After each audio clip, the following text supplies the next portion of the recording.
this example, I want to show how to find the y-intercept of a quadratic function in the standard form. So what I have here is I want to find the value of y knowing that x is 0.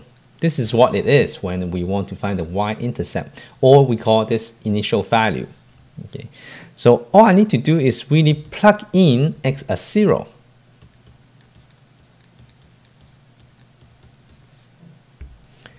And then I'll have to calculate. So 0 minus 2, which is minus 2, square, which is 4. So minus 3 times minus, is positive 4, because square always gives you a positive number, plus 1. So minus 12 plus 1, which is minus 11.